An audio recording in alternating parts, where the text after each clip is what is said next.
Now, in line with the President's renewed hope agenda for persons living with disabilities in Nigeria, the federal government says 10% of persons with disabilities will be included into all empowerment programs.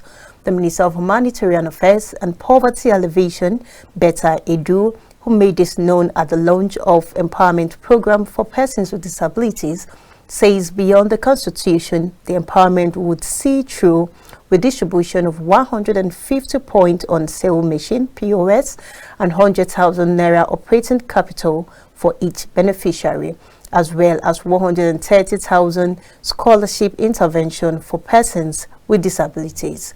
Our correspondent, Victoria Agbi, has more on this report. I hereby launch the formal takeoff of the following projects for persons living with disability. It was an atmosphere filled with jubilation and excitement for the community of persons with disabilities as the Minister of Humanitarian Affairs, Betta Edu, launched the Empowerment Program for Persons with Disabilities to include the distribution of 150 POS machines, 100,000 operating capital each, as well as the rehabilitation of skill centers. Edu, however, warned that the empowerment be used for its cardinal purpose as prudent measures will be applied towards monitoring and evaluation.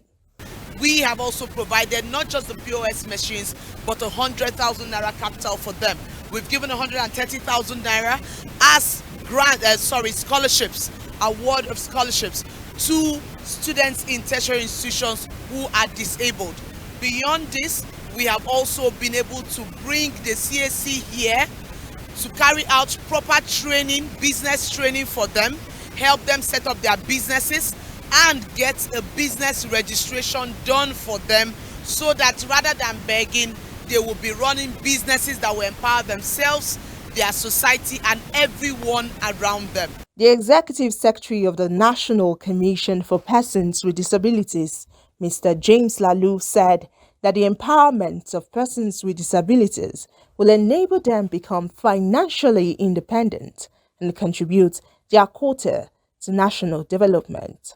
So to this end here, we shall remain ever committed to doing what we can be able to do to the best of our ability to improve the quality of life of persons with disabilities. Business opportunities are something that are very dear to the disability community. Whatever we are doing there, we are responding to the need analysis we have conducted within the disability community to find out exactly what truly the challenges we face as a community and what we feel are the real situation, the solutions to provide for these opportunities.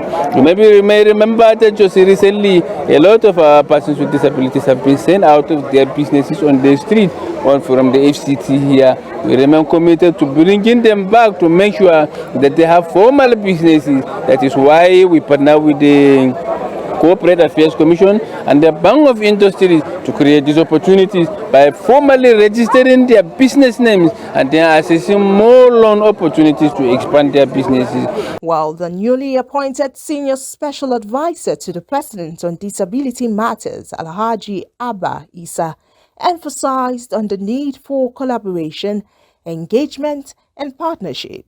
Chairman, House Committee for Disability, Honorable Bashir Dauda, says the House has unanimously approved the use of sign language as part of inclusion measures. He added that all government programs and policies will include people with disability. A lot of us don't even know that there's a Disability Act 2018. So we are saddled with the advocacy and domiciliation and implementation of this act. Why is the act important? Most of the struggle for decades paid off in 2018.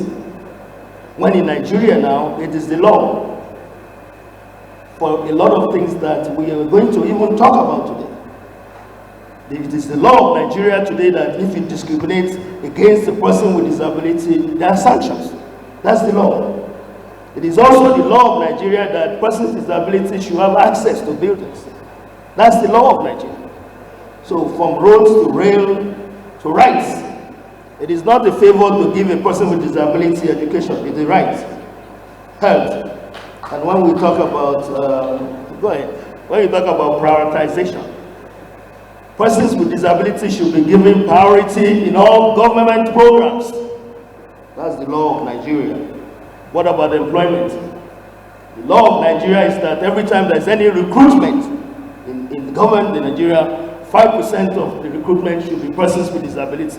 That is the law of Nigeria. If you look at the critical challenges of the 31 million Nigerian persons with disability that they are facing in Nigeria, it's all about inclusion and participation.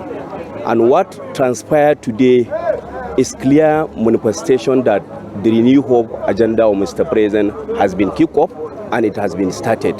That is the extent you can see we launch empowerment program through the National Commission for Persons with Disability. And if you look at, the minister has said that she even promised that all the social intervention program, they are going to give 10% to persons with disability. This is a very big plus. Some of the beneficiaries have this to say. I just want to thank Bola Tinubu, that God will bless him mightily, all his children for this Nigeria. Their children will never lack and God will help them, see them too. I'm so happy now I have my own POS. I'm so excited, I'm very happy and I'm grateful for this opportunity. It's going to help me a lot. The empowerment by the federal government is aimed at breaking barriers, equipping and unleashing exemplary potentials in order to ensure that those with special needs are protected and free from marginalization. In Abuja, Victoria Agbi reporting for KAFTAN TV News.